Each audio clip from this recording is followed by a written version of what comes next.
Hello बच्चों। तो आज हम लोग बात करने वाले हैं एसएसएम के नेक्स्ट पार्ट की, जिसमें हम लोग देखेंगे कि वेलोसिटी वर्सेस डिस्प्लेसमेंट ग्राफ क्या होगा या वेलोसिटी वर्सेस टाइम ग्राफ क्या होगा, इन सब की चर्चाएं करेंगे। राइट, तो चलिए सबसे पहले हम लोग बात करें कि जो ग्राफ था वो कैसे प्लॉट करते हैं और कैसे ग्राफ को हम लोग लिखते हैं, है ना।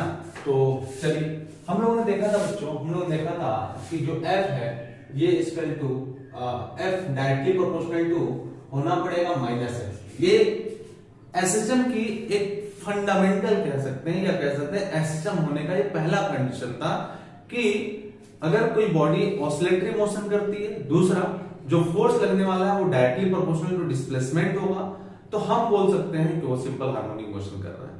साथ ही हमने एक बात और कही थी कि सिंपल हार्मोनिक मोशन करने के लिए हम लोग डिफरेंशियल इक्वेशन से भी देखते थे, सिंपल हार्मोनिक मोशन का डिफरेंशियल इक्वेशन देखते थे और उससे भी हम बता पाते थे कि सिंपल हार्मोनिक मोशन कर रहा है ना।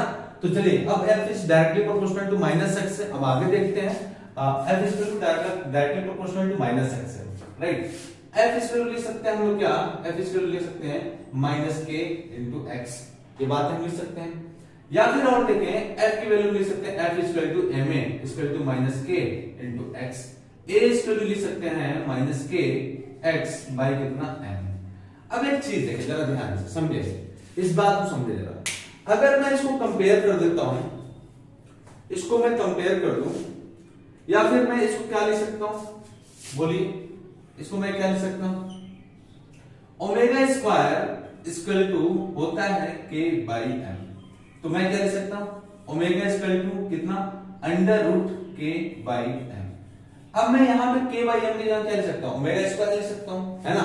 तो हम लोग लिख लें क्या, हम लोग लिख सकते हैं क्या, हम लिख सकते हैं a इक्वल टू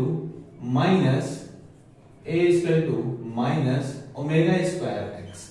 तो हमारे पास एक रिलेशन आ गया किसके किसके बीच में, एक्सीलरेशन वर्सेस डिस्प्लेसमेंट का। राइट, एक्सीलरेशन वर्सेस डिस्प्लेसमेंट का एक रिलेशन हमारे पास आ गया। और एक चीज और देखें जरा, यहां हम लोग और भी क्या कर सकते हैं। अब एक चीज देखें, तो मैं यहां पे लिख सकता हूं कि जो पहला रिलेशन हमारे सामने निकल के आया है, फर्स्ट रिलेशन, वो किसके किसके बीच में आया है, एक्सीलरेशन वर्सेस एक्स के, ठीक है, ax रिलेशन, या हम इसको लिख सकते हैं ax रिलेशन। मैं यहां नीचे भी लिख देता हूं, इसको हम लोग बोल सकते हैं ax रिलेशन, ये हमारा ax रिलेशन आ गया, ठीक है। अब आगे देखिए जरा, a इक्वल टू आया माइनस ओमेगा स्क्वायर एक्स, ये बातें हम लोग समझ गए। ओमेगा स्क्वायर की जो वैल्यू आई वो आएगी k बाई एम, ये भी बात हम लोग समझ गए, दो बातें समझ गए। अब मैं ये जानना चाहता हूं कि जो बात मैं लिख रहा हूं तो उसमें a और x के बीच में क्या हमारा ग्राफ होगा, ये मैं जानना चाहता हूं। तो ग्राफ कैसे लिखेंगे, ठीक है, y इक्वल टू माइनस, मैं ऐसे लिख सकता हूं क्या, y equal to minus mx plus c, ऐसी बात लिख सकता हूं। जहां c की वैल्यू क्या है, 0 है, तो y इक्वल टू मैं क्या लिख सकता हूं, माइनस mx। ये किसका इक्वेशन है, ये है स्ट्रेट लाइन का। किसका इक्वेशन है, स्ट्रेट लाइन का, स्ट्रेट लाइन का इक्वेशन। और स्ट्रेट लाइन के इक्वेशन में जहां स्लोप क्या है, नेगेटिव है, स्लोप की वैल्यू कैसी है, नेगेटिव। स्लोप कैसा आ गया भैया, नेगेटिव आ गया। स्लोप नेगेटिव आ गया मतलब इसका मतलब हुआ कि वो 90 डिग्री से ज्यादा होगा। तो मैं लिख सकता हूं क्या, हम लोग लिखते थे, इससे ग्राफ बनाते थे, इस पे y और इस पे क्या x। तो y की जगह पे क्या, इसको कंपेयर करिए इससे, इस वाले इक्वेशन से।